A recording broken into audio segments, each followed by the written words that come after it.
Hi, everybody. Welcome to another episode of That Early Childhood Nerd. I'm Heather Burnt Santy. I'm fully prepared for a beautiful conversation today. Joining me today is Carol Garboden Murray, who most of you who listen to the show will know. Hi, Carol. Hi. And Carol and I are just off the weekend where we first met in real life. I feel like Yay. we've known each other so well for so long, but never in real life. So that was lovely. It was amazing. And then back for another episode is Amy Chu. Hi, Amy. Hi. So folks who listened to your episode with me, Amy, was just a few weeks ago. And as soon as you and I finished talking on that recording, I think I ended the recording and immediately I was like, "Will you come back and talk with Carol?"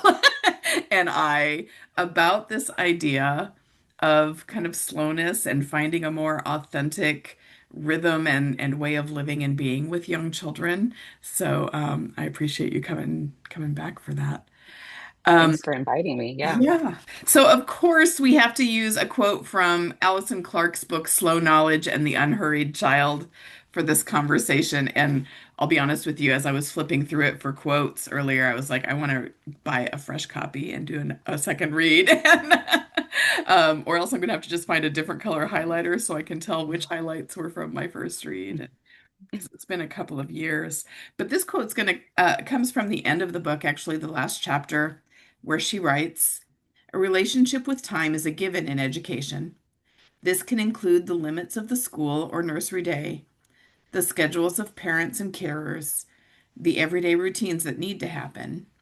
This conversation is not about denying the importance of time, but of working with time in a more conscious way, of being aware of what is enabled or is constrained by different approaches to time, and to make explicit what alternatives might be possible."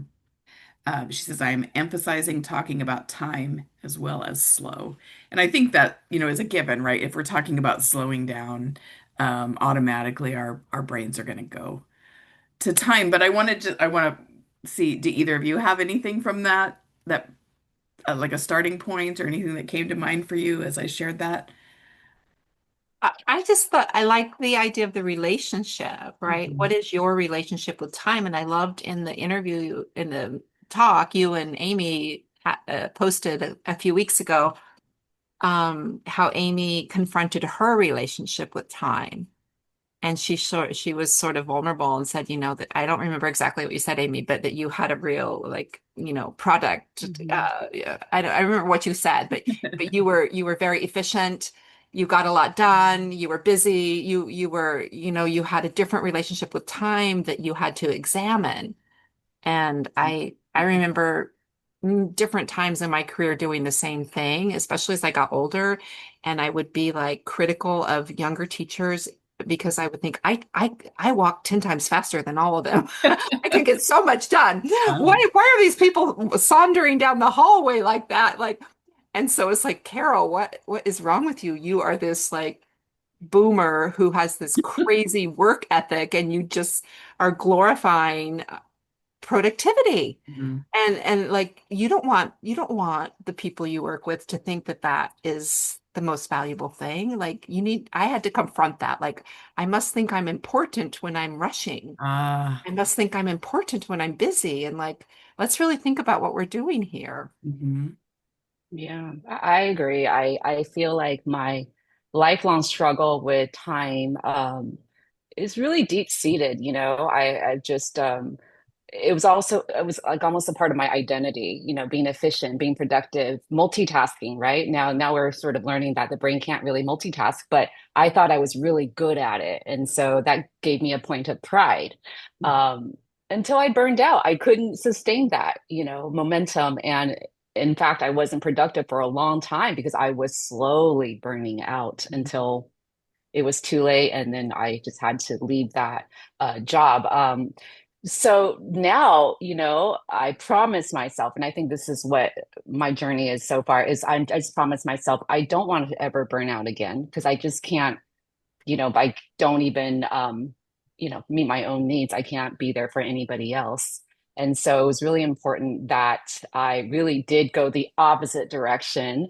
Um, because I just needed to keep that at top of mind, I guess, sort of like, okay, because, busy is sort of who I was. Hmm. But then until I was conscious that my body couldn't take it anymore. Hmm. And so I had to really stop and really fight my tendency to rush and to multitask. And so that's ongoing. Yeah. And I think it's so important, like it is in so many of these conversations, for us to realize, um, sort of how that culture of always being busy and hustling and multitasking and having a million irons in the fire, we have to come to terms with that if we want to offer children something different. And and I think maybe that's one of the reasons it's so hard for people to shift and think, well, maybe my days with children could have a more gentle rhythmic tone and not so much the stress of the clock. But I'm definitely someone who felt really proud about multitasking and being so busy and making jokes about burnout. And I'm noticing now, and I think it's probably just because I post a lot on social media, so people think I am always constantly doing, but I do a lot of sitting. But I'm noticing, I mean, lately I'm having a lot of people saying, I don't know how you do all the things you do. How do you juggle everything? I mean, the reality is that I drop a lot of things, or I get to a point where I have to cancel something because I'm overdone, or, um, we just don't share the quiet times we have. I think for me, at least, social media is part of how I have to think about this for myself because I spend a lot of time in the bathtub. I spend a lot of time on the couch stitching, and I spend a lot of time just sort of sitting and thinking. But all that what I promote about myself is this busyness and all these different things. And so then I was like, well, am I contributing to this? Um, Interesting to think of the word busy because you see that a lot in reference to yeah. children, the busy little Yeah. kids, the busy Yeah. little children, the busy hands. And I don't really think that does their work justice or their Yeah. days justice because there's something about busy that's simultaneously like, okay, busy is important. And on the other hand, busy is, I don't know, what would you say, like just staying occupied, right? Mhm. Where kids, Well, yeah, yeah, what would you they say? call it busy work, right? So busy work Yeah, to exactly. me connotes that it's actually not that productive or it's not that important. It's Yes. almost like noise, right? Like kind of like extra stuff that you carry with you. So in that way, it's framed not as a positive, maybe, but I know what you mean. Like still though, we're just, trying to do as much as possible on any given day. Mhm. So busy still feels like success to some people, right? Right. Yes. Mm. Or someone might walk into the classroom and say, "Oh, it's busy in here," right? And it's really deeply engaged and it's Mhm. really intentional and it's playful and joyful and challenging and busy doesn't because it's children moving. Mhm. That Mhm. word busy comes up and I agree there that idea of busy work Yeah. doesn't lend itself to the depth of thinking and play and work that the kids are doing. Yeah. I think I mean the flip side of this culture of feeling like we always need to be busy or always be productive or always hustling is that if we're not doing those things, we should be ashamed of not being busy enough or working enough. And I think that's partly capitalism, if I throw that in here. Yeah. But uh, there is a lot to be done in a day with children. Hmm. So feeling like we're slowing down or like we're gonna think about rhythms rather than structured schedules. There's a feeling too then or a fear then too I think of, well, what if someone looks at me doing this and thinks, well, I'm not doing anything, or the children aren't benefiting, or they're not going to be ready for whatever that next thing is that's going to bind them to schedules and fast life. um, So I think we have to give some conversation to shame here or to fear. Hmm. Mhm. Yes. This reminds me, so I subbed for a year after I had quit my job due to burnout. So I decided, you know what, I can still keep my toes in this industry and just I started subbing at different sites. And because I wasn't a regular teacher there, I would just show up right when they needed me and be in the classroom. And so I did get feedback. Excuse me. I did get feedback one day, which I thought was really helpful. You know, she's like, "You're always sitting. You know, we Mhm. should be doing more." And so that made me realize how I was being perceived. Mhm. Whereas I thought, "Oh, I'm just being with children." Um, for her, right? It didn't look like I was working. And so, Yeah. yeah. Yeah, that's so interesting that you brought that in because that is something that probably as a director I was judgy about at one point. If there was too much sitting, um, uh, and then got to a point where I expected them to be sitting with the children and on their level and um, but it's an example of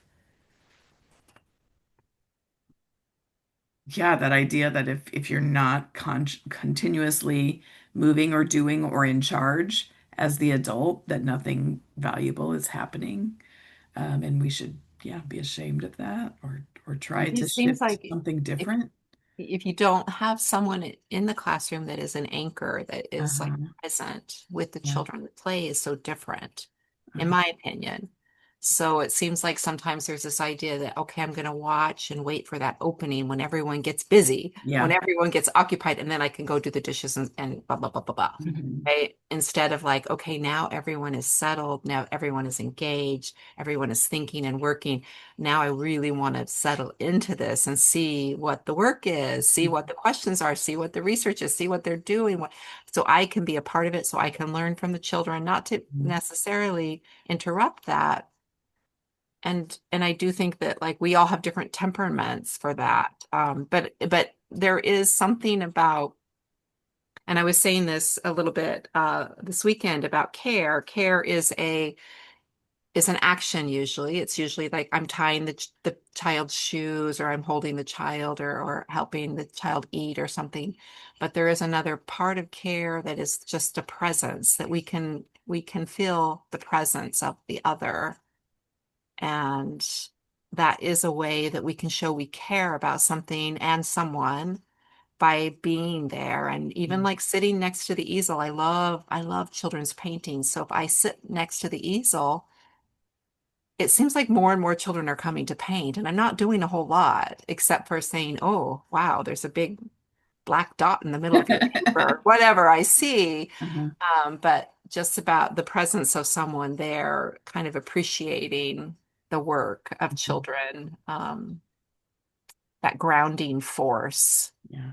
And sometimes I think maybe we need to have better language for, say, we're our teams, because there is going to be someone who, or sometimes at school we'll say that, like, hey, it seems like we haven't had time to really be with kids while they're playing. Uh-huh. So let's try to think about what materials and expectations we have out so that we can not be managing all day. Or maybe there could be a manager, someone who is going to jump up and answer the parents' questions, and maybe there's someone else that wants to be the anchor and Mm. wants to really be Interesting. present and sitting and listening. Mm. But it's true what you said. It is busy. There's a lot to do when you're taking care of children. Yeah. So that has to be so intentional. And I think you have to understand why you would want to do that. And I also think it is the resistance. It is the resistance to the not only rushing through the day and getting everything done, but it is the resistance to what Alison Clark would call the accelerated childhood. Mhm. I'm Mhm. going to be one of the people who holds this experience, right? That sees Yes. this play, sees this mealtime. Yeah. Hmm. Sees this human being, Yes. in front of me. It's a hard shift when we feel the pressures of others looking on, I think is one of the hardest things. One of the Yes. things that makes it the hardest to think about, doing offering a slower. childhood, that not accelerated childhood. And when we're always thinking about what's next, whether that's kindergarten is next year or nap comes after lunchtime, um, of course that would make us feel rushed or like we had to work faster to get things perfectly aligned for whatever that next thing is. So I think part of the conversation is too, how do I bring myself back to what's happening right here instead of I know what's going to happen next and we'll get to it, but um there's just a lot of new habits I think that we have to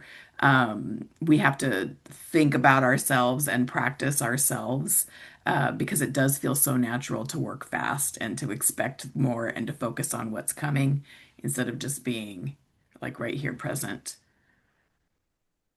I wish we could maybe look at how the day is structured because again I think we talked about like giving one another permission to try something different, to Yeah. remove that transition because we've done it every single day and it never works out. To really go Yeah. back to that schedule and with intention. And this is a great time to do it. We're, back to school season. This is a really great time to revisit that because I think a lot that pressure does come from the way the schedule is structured. And so, like, why don't we build in, even if we can't the rest of the year, why don't we build in more free time at the beginning when Mm. everyone's settling into a new classroom together and building those relationships? Why don't we, instead of saying, no, we can't change anything, let's just slow down a little bit. Mm. Let's start at the beginning of the school year and maybe that will continue. I know it's scary to make these big changes, but this is how I've come to embrace it because I've lived it now. I've had some experiences under my belt where I've realized, oh, this is possible. It is okay to slow down and have a slower pace, provided that your co-teacher, your team, your whole school shares in that culture, right? Mhm. So maybe it starts in your own classroom, Mhm. and then you could be sort of that lab classroom, Yeah. and and others can Yes. see whether it's working in your classroom or not. Just so that we can try new things. I want to give ourselves permission to try. Yeah. So what would the day look like and feel like in your mind if is trying this because I immediately feel the pressure that a teacher might feel that, oh, but if I start that way, we don't establish the rules and we don't establish the routine right away and children are going to run chaotically over us. Um, Yeah, so what would that look like for you? A realistic, put you on the spot, sorry, but like a realistic sure. ease in, slower start. So I would leave mornings really unscheduled if possible and not even have any gatherings unless, people bring a book to me and I can invite people to come over for a Okay. story or to make them really short and sweet. I wouldn't, I'm not saying get rid of any of these, really meaningful routines in your classroom. Yeah. I'm just saying let's stretch it out a little bit longer. And so something I noticed too at the beginning of the school year. So, I work in a preschool, and so parents are a little bit more relaxed about when they arrive to school. And so I know this used to bother me when I was a teacher because I'm trying to get my morning meeting started at 9:15. Yep. And so that never worked out because, people would just come late and then they would feel bad, embarrassed, and then I'd be flustered and maybe a little Mhm. frustrated. And so why not just make that time a little bit longer before we really get into the school Mhm. stuff, that way, we can do those individual check-in, the quick little hellos in the mornings, and not have to just kind of like rush a parent away because morning meetings started. Mhm. Um, that's one thing I can think of. And then honestly, I think in the beginning, the first month, I would just do a ton of play, a ton of free play. And then, based on our observations, based on what we hear and all that stuff, we can start to generate curriculum. But I think the first month, it's just, we're getting to know each other, we're getting to know our spaces, we're getting to know how to navigate through the whole entire school day, which I think needs to be lived, it's got to be lived a few times before it sort of it becomes internalized. So let's just give all everybody the freedom to just be awkward in the beginning and just not know exactly what to do. That seems a little bit more um, of a better approach to me. I would want to control the whole school day. That is just a recipe for frustration, I think. So for me, it's really like, okay, well, they're showing me they're not ready to meet and have a morning meeting. That's okay. Let's keep playing. Let's keep Yeah. exploring. And then we can push that till later. Yeah. You know what I thought of as you were talking about that, as you were talking through that, is how that decision to open up morning meeting and to relax a little bit or slow down morning meeting stuff impacts not just us, but might also impact the child and family before they even get to us.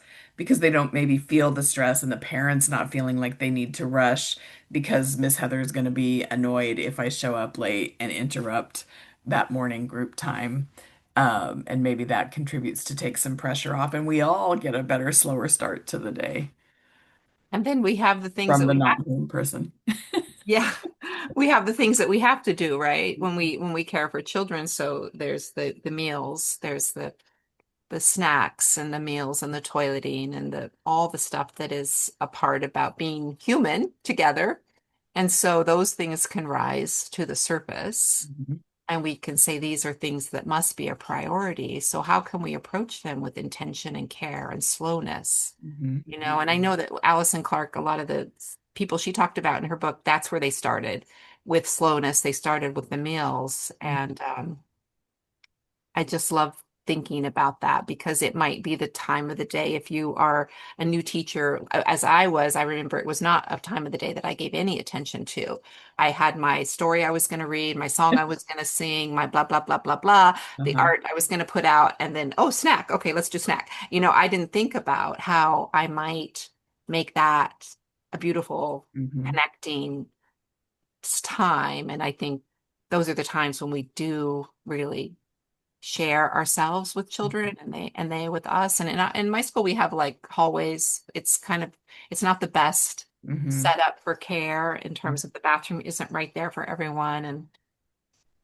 And so I've really been thinking about those in between times, Mhm. you know, and how we move in the hallway. And I think, again, as a younger teacher, I may have thought, like, I'm going to sing a song and we're going to walk down the hall, you know, let's go fast, let's go slow. And every now and then I might play a game like that. But I found that when I slow myself down and don't feel the need to control the group, you know, I I can walk down the hall with four or five children and we are just kind of hanging out and we Mhm. might be talking about something that happened, but it's this in between time where you can pause and let that conversation arise. Yeah.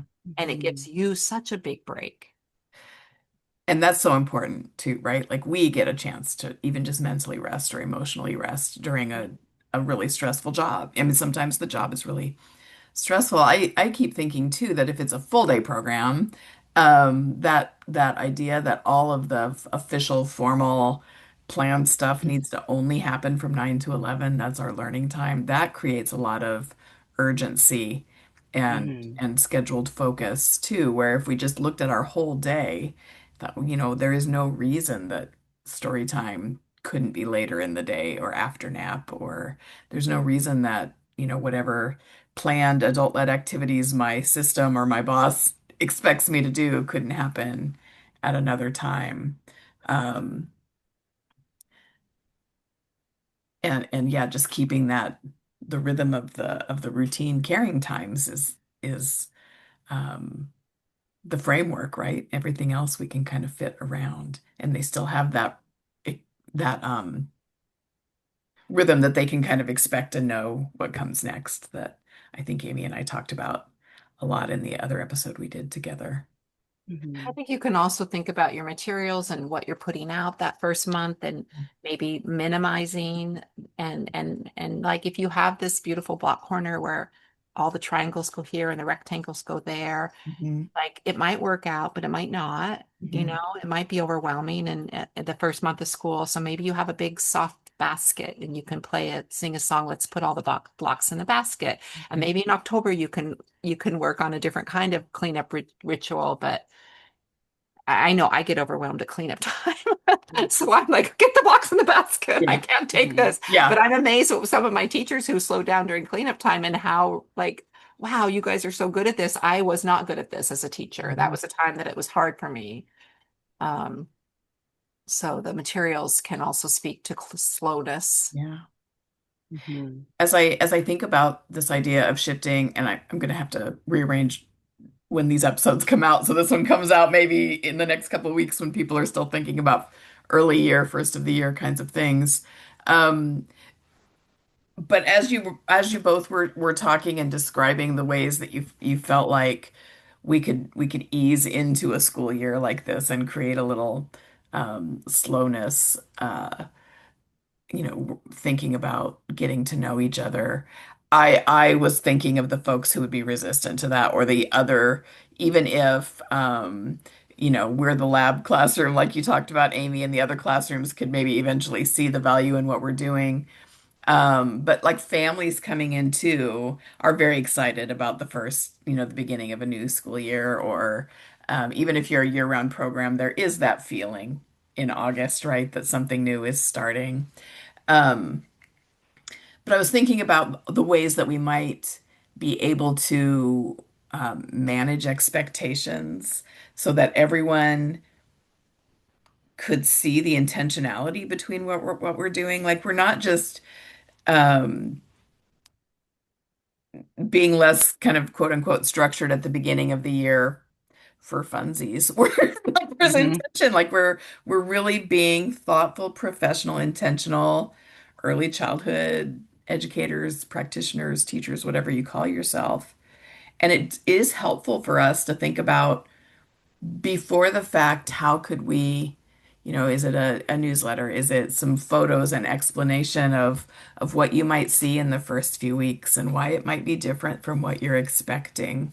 Mhm. I think if whenever we can give intentional thought to that too, it helps everybody kind of relax. There's not the defensiveness, at least for me, that feeling that I need to be defending, and anyone who questions it sends me straight into fight or flight. Yeah. Hmm. Hmm. Mhm.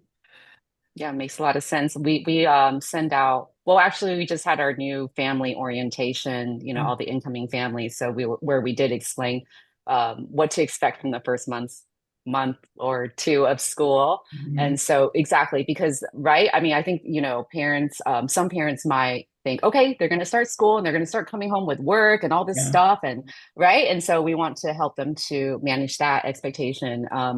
So yeah, so we do take the time to explain so that it's easier for us, as their child's teachers that we don't Mhm. have to always then stop what we're doing to explain. I think that's really helpful. Front loading, right? Front loading Yes, them. front loading for Hmm. sure.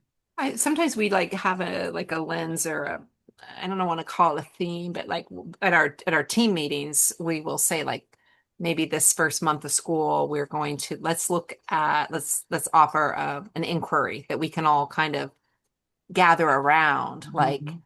how do children make the classroom their own? Like maybe we're really focused on materials and the way we set things up.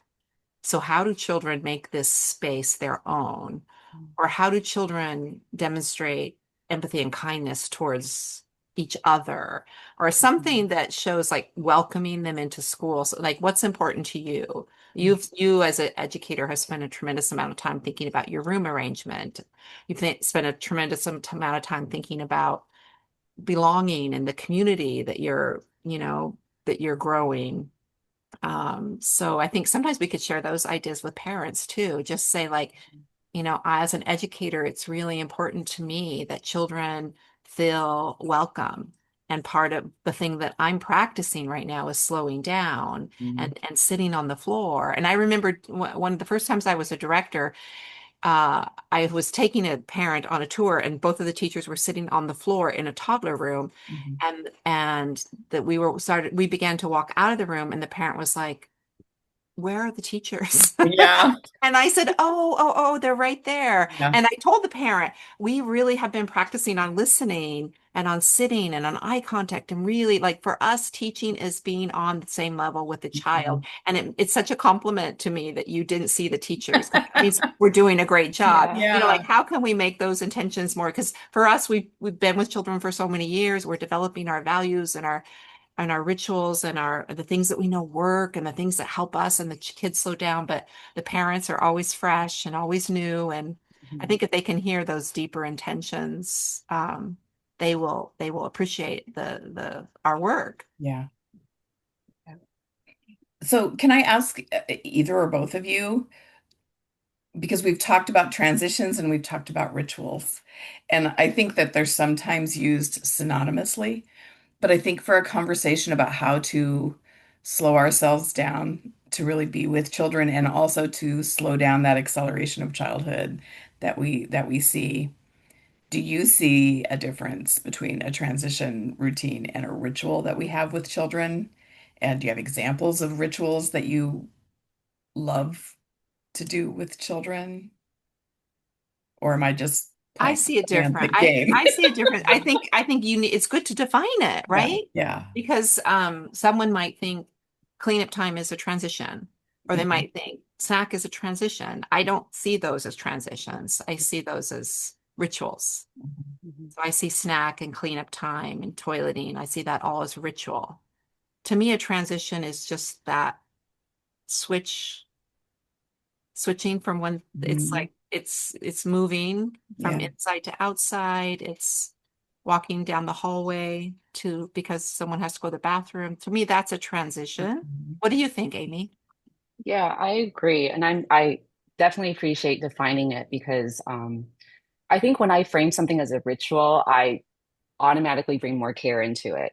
Okay. And in transition, kind of think like, oh, maybe it's unnecessary. Like, for example, little preschoolers lining up to go outside, and it takes like 5, 10 minutes because we're trying to get them all in Yeah. one row and they have to look a certain way, fit, eyes forward. And I think, wow, that's a transition. And that kind of bothers me because, we're managing during that entire time. Mhm. It doesn't feel enjoyable for anybody. And I know the intention is to prepare them to line up in kindergarten. But then again, I know all of us here, we're not trying to rush to Yeah. that part. So I think like those, yes, like toileting can be, it depends. Like you said, Carol, if you had to travel somewhere else to go to the bathroom, that is a transition. Yeah, cleaning up, like let's say an activity's finished at a center and we have to clean up, sometimes that can feel like a transition, but I appreciate you, Carol, reminding me that it's also can be a ritual. In fact, it can be really enjoyable with Mhm. children if we don't rush through that. Mhm. Yeah. I think like we have at our school we have like a little like transition tips, things that we try to remind each other of. It's like, well, we don't line children up. That's one thing we say. We don't line children up. We think about the adults in the room and how kids can move in groups with adults. And so that requires for transitions in my mind, and even in rituals perhaps, but really what I'm defining as transitions, like moving from inside to outside. Mhm. Um, that it requires adults to be communicating with each other. Hey, you could take those five. I'll follow Yeah. up with these three who are taking a lot longer to get their socks on, right? So Mhm. that kind of communication, like we don't line up. We have ratios where we can move in groups. Sometimes it doesn't always work that way. But even if we have to gather together, we might gather in a circle or we might sing a song while we're waiting for that door to open because such and such is happening. But I just like we don't yell across the room or down the hall. We Mhm. talk to children. We get close to children to talk to them. Um, we those are the ways, kind of some of the things we remind ourselves of during those transitions. And we are like with our student teachers, we are always saying, "Hey, transition is an important time to be attuned Yeah. to each other and to the children." And sometimes you think it's not a teaching time, so you run off to go to the bathroom yourself. So we're always telling our student teachers we need all hands during the Yeah. transitions, even if you're just holding hands with a child and we're walking to the outdoor space, or even if you're just sitting on the floor and helping one child put on their mitten, Mhm. that having adults present and in in relationship with children in those care rituals makes those transitions even feel like rituals, right? Mhm. Mhm. Yeah. Yeah. I used to say when I was a child care center director, I definitely said this. Um, Working with graduate students at the language preschool where I worked for a while. I probably say it to students now in my college classes, but the way I like to think about those moments of the day is that I care about like the child's quality of life, even when we're just moving down the hallway to the next thing, even while we're trying to figure out how to get the group outside from inside, even when we have to wash 20 children's hands before lunchtime or whatever. We tend to rush through those things if we're looking at what we're moving to, but if we can be in the moment with them, so that's why I love the idea of thinking of it as a ritual. Um, Being an active participant in it myself and not just a manager. Um, and there are some who feel like, I don't know, like that's harsh for me to say, well, you didn't consider their quality of life in the moment. But I think unless we make it explicit, Yeah. we fall into habits uh, that um, don't always take into consideration the humanity of everyone involved. Mhm. And so those can be really unpleasant times for adults and children. But Yeah. if we can slow it down a little bit by thinking about it differently or even using a different word for Yeah. it. That's why I asked what you thought about the two words. Um, Really gives us an opportunity to do some shifting. I Mhm. think sometimes we like even like song, song is so powerful and just beyond just like everybody clean up song, Hmm. beyond that kind of traditional way of being that there are ways that we if we do have that flow of the day where we know that after we eat together that this happens, Hmm. it doesn't have to be a rigid schedule that might be 10 or 15, 20 minutes off depending on how playtime went. If we have that flow of the day, even if we have it some intentional a couple songs that we start the year with that we sing at a certain time of day, I think that gives children that comfort with knowing what to do and not having to be told what to do, so that the ritual, the schedule, the flow can give the child a sense of autonomy and Hmm. predictability and safety in a gentle way. And it's not always it doesn't have to be a song about washing your hands. It can be a song about anything, but Yeah. it can be a Right. song that you sing when we're washing your hands. I Mhm. don't like those piggyback songs like, Right. oh, Yeah. it's time to wash your hands, wash your hands, wash your hands. I'm not talking about that. I'm just Yeah. talking about there was a teacher that I worked with. Her name was Jen. If she's listening, she was a very artful teacher, but she always sang, "Here we go, Sodio, Sodio, Sodio." And she would just do that when she went to the door and had to move to the next thing. And it was just like she was a little Pied Piper. And there were some toddler teachers, Kate was one of them, who would just when they were coming in from the playground, she would go, hoo hoo, hoo hoo, where are my owls? And all the little owls would come to her. She didn't have to say, okay, guys, we're going inside. Come on, pick up your Mhm. boot, blah, blah, blah, blah, blah. It was just like hoo hoo, hoo hoo, hoo hoo. And all her little owls would be kind of floating inside with her. That So, just feels gentler and yeah. slower as I Yes. think Mhm. about that. I imagine the difference between everybody line up or, you know, turning off the lights abruptly or something, or that Mhm. just sort of singing that has become the recognized signal for the thing we're about to go do. I felt that. I had I'm a I'm story. curious. Yeah. Oh, Go sorry. Go ahead, ahead, go Amy. I Amy. was actually very curious to ask both of you your opinion on this topic, on the topic of singing with children, because I've noticed that, a lot of us nowadays, we put on a playlist. And so do you feel like there's a difference between putting on a song or, right, being the person singing it? Yeah.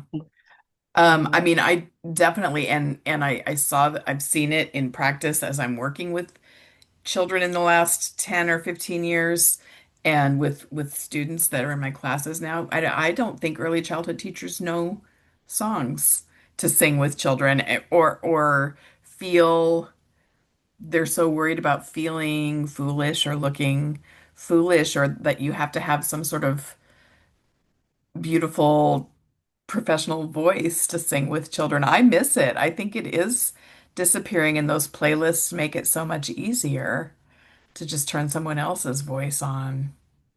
Yeah, I don't think we should have I playlists. think it's No. different. I think we need to be singing. I think the children need to be like, what is that sense of, I mean, it's fun every now and then. We had some kids singing Sweet Dreams. Sweet dreams Yeah. are made of these. Yeah. And we had them teach everyone else the song, and it was really cute to do this popular singing together. But Yeah. I do think that that came from the children and we all learned the words. You know, it was like it was fun, but this even the early childhood playlist, I just think needs to be Yeah. here and And in your head or just a list on the wall. These are all the yeah. songs we sing. I think everyone needs to be singing. And I think what that does to the child's syntax and memory and Mhm. connection and Mhm. literacy and sequencing and I mean, joy and participation. I think that song, owning a song Yeah. that comes out of your voice, that comes from your teacher, that you join with another child. I think that is such a part of childhood that we need to cherish. We need to value that in our programs. And I do think it will help us with this culture of Yeah. slow. I was just gonna say, I think that sometimes the songs that we turn on from YouTube or whatever playlist, or even the old days when we played CDs in classrooms, or the older days when it was cassettes, because I go back to cassette days, they're faster. Like the Yes. pace is just faster. It's busy work, it feels like to me. Mhm. Not that you can't ever play, some other kind of music. I love a good slow nap time playlist to have once everybody's sort of settled. But I think it's an interesting question, Amy, because I think people feel less comfortable with it and then we don't do it and the songs don't get sort of carried on. And I almost think that there is a community, a connecting element when we're all singing in real life together, or we have our classroom songs that we're missing. What do you think? It was your question, but what do you Yeah, think? so I'm someone that if I don't have that list to refer back to, I'll usually sing the three songs that I can recall.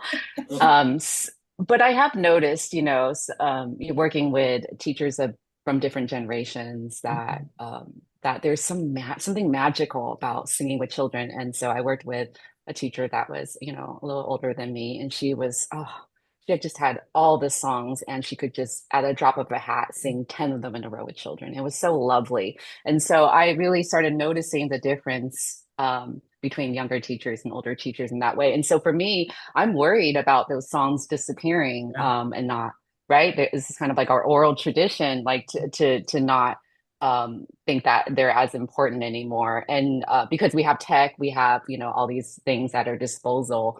And I definitely think there's a huge value to that. So I've been waiting to kind of find the right moment to ask people this mhm, because when I've talked to other teachers about it, and they'll say, "Oh, but I just have the playlist. It's easy. I know exactly what I can play." yeah, And I get that. yeah, But I also think, right, like you said, Heather, like some people are a little bit self-conscious, especially, if their parents or other adults in the classroom, yeah, right, you kind of feel very self-conscious about it. But I think the more that we can model yeah, this in the classroom and just be silly and just be imperfect and real, because there's such joy doing it together versus just listening to something on a playlist, yeah, right? It's just like background music. yeah.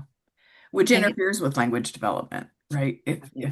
part of our singing, it's not the only reason we sing with children, but it is a big benefit of singing with children is that language development. Um, and we know that just having it in the background isn't the same. Um, I just saw a really interesting video. It was probably TikTok or something where I think it was a sociologist actually was talking about cringe culture because everything is video and everything is on social media and we have all these viral moments of people looking foolish and that it's contributing to people feeling more self-conscious and less playful and less free to be authentic. And I thought one of the first things I thought of was singing with young children. Cringe culture is taking away singing with young children, but I don't know when this when the change happened. So is it, we have young teachers coming in now, and certainly it's not only young teachers, but we have younger teachers coming in who went to childcare when they were younger and weren't sung to, where does it really, what all is contributing to it, I guess, is where my mind was going. But um it I don't have a great singing voice, but I have a good time singing with children. So important. Yeah.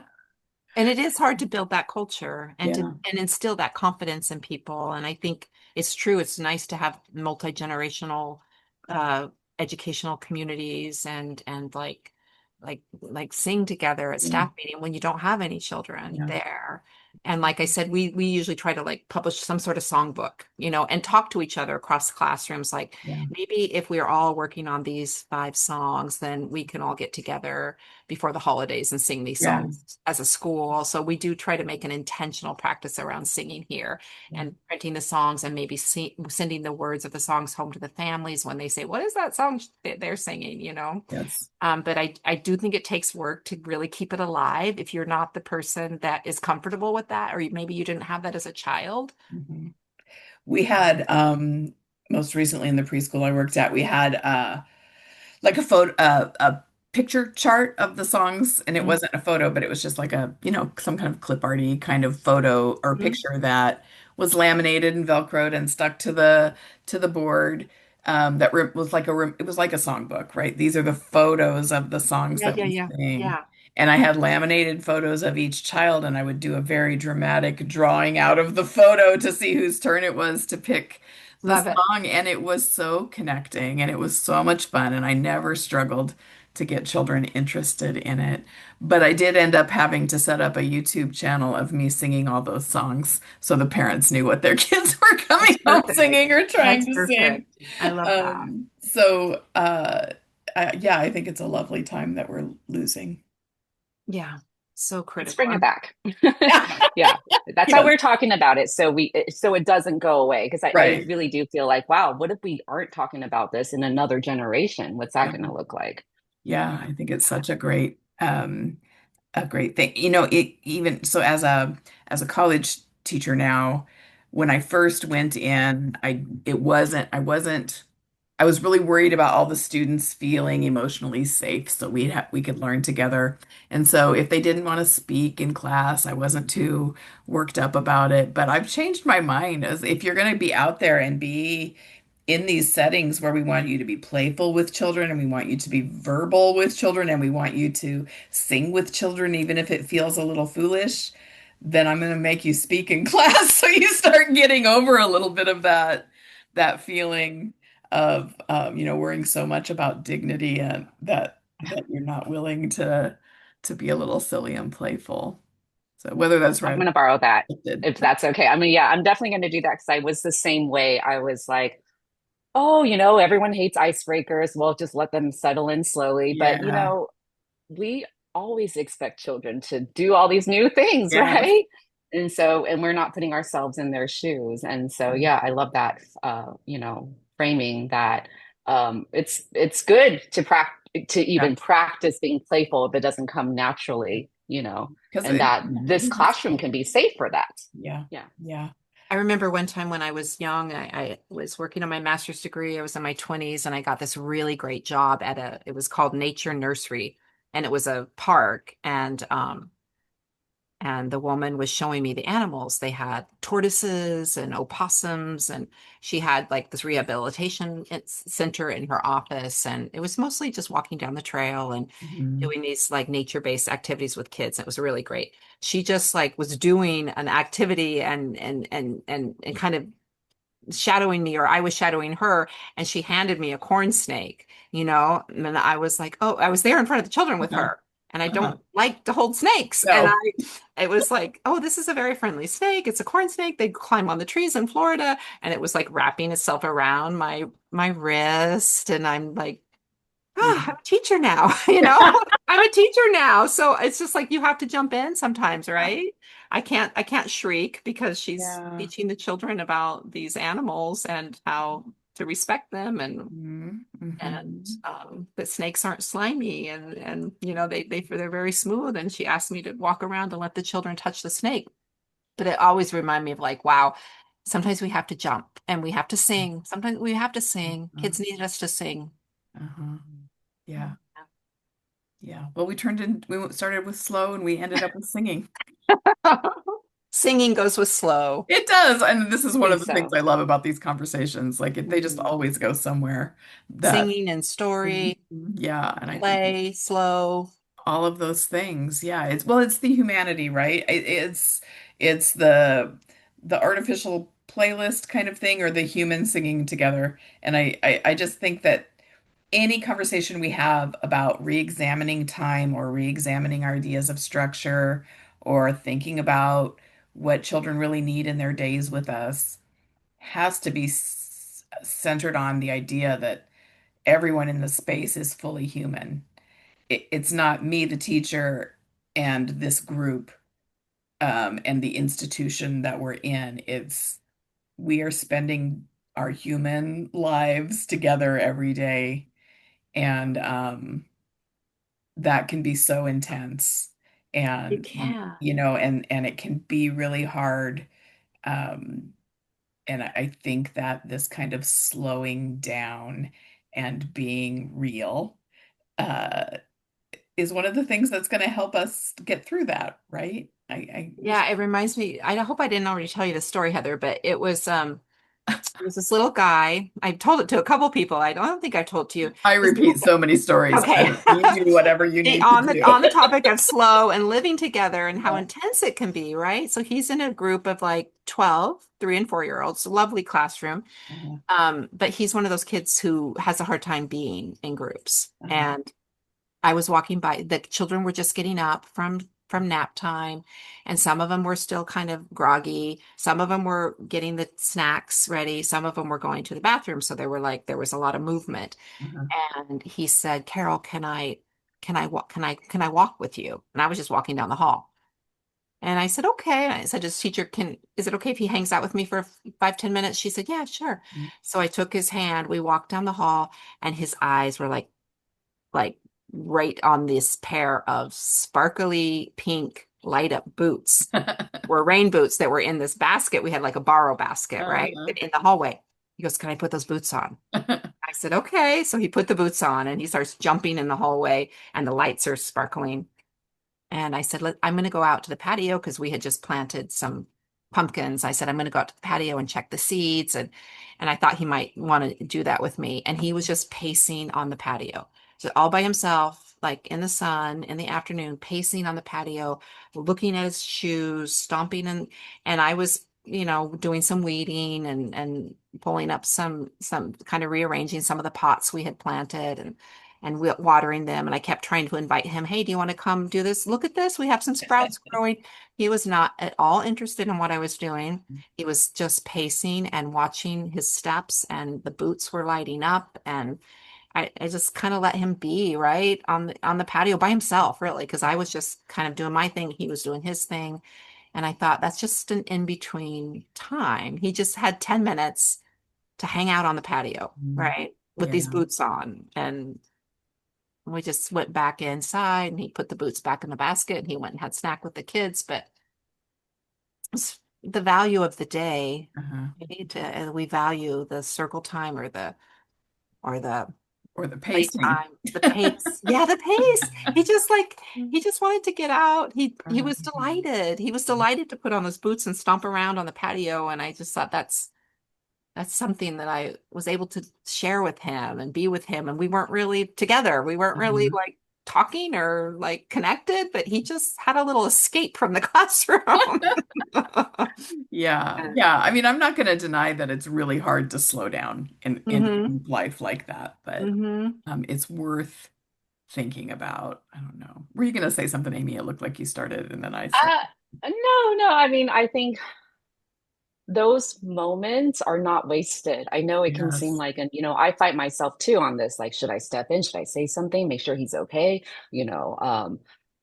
Right? Kind of fill the air with busy, fill the air with my words, or thoughts. So, yeah, I think those are good reminders that, especially for those children that have such a hard time being in a group all day long, like we have to give them that outlet to step away from that group. Because I know I need it sometimes. And so I think it's really healthy to do that. And when we're a team and we are on the same page about it, and the teacher won't feel like maybe he or she is not doing their job the best because this child now wants to step away. We're not taking it personally, but we're meeting his present needs. That's what the learning is. That's what's Yeah. really important in the moment. Yeah, I love that thinking about meeting their present needs because that rush comes from thinking about future imagined needs, right? But we're here meeting their present needs. Um, whether that's a little ritual or whether that's a little singing or whether that's a little pink boot pacing. Pink boot pacing. That'll be a new metaphor for something. Yeah. Okay. Well, this was so fun. I knew it would be. I appreciate you both so much coming on and sharing your thoughts and your stories. And I know folks are gonna feel the same when they listen. I just really appreciate you both. And thanks to everybody for listening to another episode of That Early Childhood Nerd. Bye. Bye.